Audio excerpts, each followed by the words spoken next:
ou des balles qui n'ont pas de vie. Voilà, ça n'a pas beaucoup de vie. Donc compresser sa balle, ça va être important. Salut à tous, journée un peu particulière. Il y a de la neige, il n'y a personne au practice, donc je me permets de faire cette vidéo. On m'a déjà posé la question, en fait, qu'est-ce qui a pu débloquer mon jeu quand j'étais 16-8 il y a 1 an et demi, 2 ans, et aujourd'hui je suis 7,6.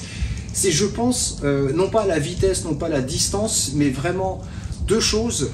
Ça a été le contact de balle, qui m'a amélioré énormément de choses, tu t'en doutes, et aussi bien sûr la déperdition latérale. Donc quand tu as un coup de 50 mètres et que tu la mets 5 mètres à gauche ou à droite, c'est pas bien grave. Quand tu as un coup de 200 mètres, forcément tu augmentes cette déperdition et là ça commence à être compliqué si tu as des fairways en pente, si tu as de l'eau, si tu as des arbres. Alors moi aujourd'hui là je voudrais te montrer surtout les choses que j'ai pu travailler ou les choses qui sont rentrées dans ma tête pour mieux toucher ma balle, mieux la compresser, en tout cas ne pas avoir des balles très flottantes comme ça qui vont n'importe où, ou des balles qui n'ont pas de vie. Voilà, ça n'a pas beaucoup de vie. Donc compresser sa balle, ça va être important pour moi, pour faire non seulement le bon yardage, parce que je suis assez réglé avec mes clubs, ça a été le but du fitting et de la création de ma série, c'est d'avoir 6 degrés de loft entre chaque club. Donc comme ça, au niveau de mes distances, si moi je fais toujours la même chose au niveau du geste, forcément sur le parcours, j'y gagne. Alors bien sûr, sur le parcours, pour faire souvent la même distance et les mêmes choses, ça ne va pas forcément dépendre de ma vitesse de swing, de ma vitesse de balle, mais surtout de si je la touche au milieu ou non. C'est vraiment ce qui va être le plus important. Excuse-moi, je regarde parce que je suis tellement timide que si quelqu'un arrive, je vais devenir tout rouge. Le plus important pour moi, je ne sais pas si tu vas bien le voir là, j'essaierai de zoomer si possible au montage. Mais il est important pour moi d'avoir les traces de balles au milieu et si possible à partir de la 2e ligne en partant du bas. C'est que vraiment la balle a été compressée, qu'elle a vécu sur le club si je puis dire, qu'elle y a passé un peu de temps et qu'elle a subi une compression. Alors pour obtenir cette compression, déjà il y a des exercices que j'ai essayé de faire. Alors c'est pas vraiment des exercices mais c'est surtout un déclenchement au niveau mental. On a beau regarder plein de vidéos, on a beau tout savoir sur le golf, tout avoir lu, tout avoir vu, il y a des choses qu'on n'arrive pas à appliquer, pourtant ça semble simple. La chose la plus bête, l'overswing, la vitesse, surtout la vitesse c'est très difficile pour un joueur de prendre son driver et d'avoir une vitesse de swing équivalente à un 60 degrés, tu vois, quelque chose de très cool, très souple. Pourquoi? Parce qu'il y a l'objectif de la distance, la crispation, l'envie de... Cette envie coûte souvent cher sur le parcours. L'envie de bien faire, l'envie d'être plus précis, l'envie de mieux la toucher, et souvent ça conduit à une erreur.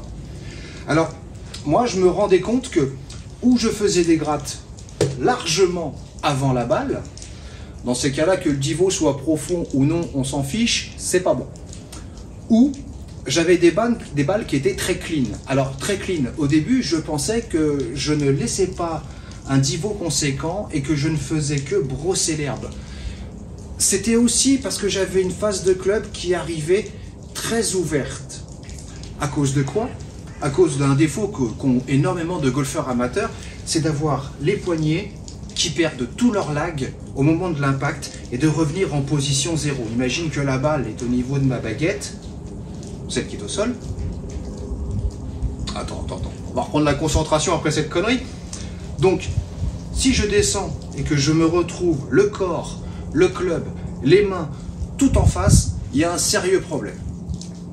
Le corps et les mains en face, oui, la tête de club doit toujours, si possible, être derrière tout ça. Si j'ai les mains et mon corps qui est ici par rapport à la baguette au sol, tu te doutes bien que ma tête de club doit au moins être au niveau de la baguette ou un peu après, mais surtout pas à ce niveau-là.